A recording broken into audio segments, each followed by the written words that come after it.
आज हम देखेंगे जो डेनफॉस की BLT सीरीज़ की ड्राइव है उसको हम लोग मैनुअल में कैसे ऑन ऑफ करते हैं, रिमोट में कैसे ऑन ऑफ करते हैं और पैरामीटर कैसे सेटिंग करते हैं। कोई पैरामीटर चेंज करना हो मोटर का तो कैसे करेंगे। आप यहाँ पे इसके कीपैड पे देख सकते हैं। यहाँ पे बहुत आसान है ड्राइव पे काम करना। यहाँ पे आप देख सकते हैं हैंड ऑन का ऑप्शन है। इसको जब आप प्रेस करेंगे तो ये मैनुअल में चली जाएगी। हैंड ऑन करके आप अगर हैंड ऑन आपने प्रेस किया तो हमारी ड्राइव मैनुअल में ऑन हो गई। और फिर आप ये की का यूज करके आप इसको फ्रीक्वेंसी कम ज़्यादा कर सकते हैं। यहाँ पे ओके के बाद आपकी फ्रीक्वेंसी सेव हो जाएगी। ठीक, अगर हैंड ऑन को आपको नहीं चाहिए तो आप यहाँ पे फिर हैंड ऑफ कर सकते हैं।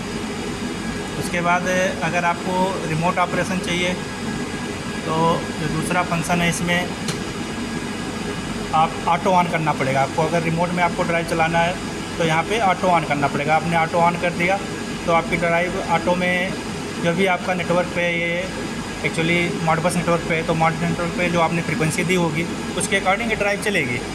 ठीक है, यहाँ पे रीसेट का बटन है, आप यहाँ पे रीसेट कर सकते हैं इसको कोई भी पार्ट हुआ। तो अभी हम लोग इसको लोकल में चला रहे हैं तो इसीलिए आप लोग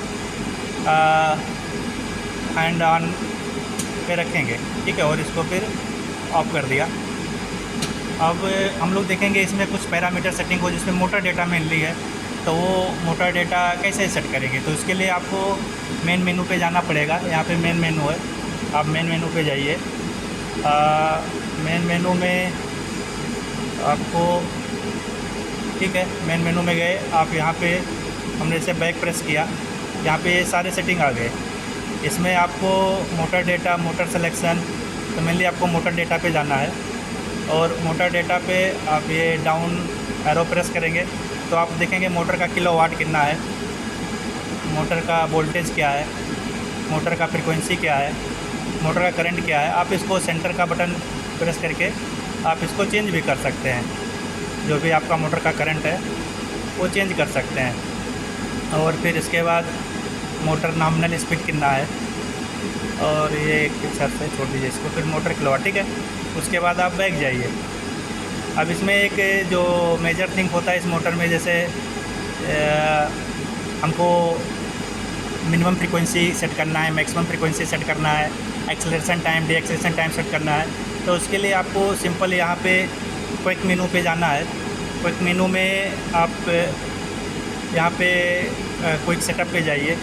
क्विक सेटअप पे आपको जाने के बाद आप सिंपल लैंग्वेज सेटिंग हो गया। आपका मोटर का किलोवाट कितना है, वोल्टेज कितना हुआ, फ्रीक्वेंसी कितना है, ओवर करंट कितना है मोटर का, मोटर नॉमिनल स्पीड। यहाँ पे मिनिमम रेफरेंस हमने 30 हर्ट्ज दे के रखा है मिनिमम रेफरेंस। आप रिमोट में जो भी फ्रीक्वेंसी देंगे तो अगर आप 30 से कम है तो आपका मोटर 30 हर्ट्ज पे ही रन करेगा। अगर 30 से ऊपर है तो एज पर आपकी सेटिंग चलेगा। फिर मैक्सिमम फ्रीक्वेंसी आपने 50 हर्ट्ज, ठीक है। फिर यहाँ पे रैंप 1 एक्सेलरेशन टाइम 100 सेकंड पड़ा हुआ है, आप इसको अपनी रिक्वायरमेंट के हिसाब से चेंज कर सकते हैं। यहाँ पे डी एक्सेलरेशन टाइम 40 पड़ा हुआ है, ठीक है। ये आपका कमीशनिंग हो गया। फिर आप मेन स्क्रीन पे आके आप देख सकते हैं। आप जैसे मोटर को हैंड में ऑन करेंगे आप देखेंगे इसका ये एक्सेलरेशन टाइम जैसे 100 सेकंड पड़ा हुआ है तो 100 सेकंड में ये जो हमने 30 हर्ट्ज सेट किया है फ्रीक्वेंसी वो ले लेगा। आप रनिंग में आप इस फ्रीक्वेंसी को अभी हमने हैंड में किया है तो आप चेंज भी कर सकते हैं। अभी 30 को आप 50 हर्ट्ज भी कर सकते हैं, ठीक है। That's all friend.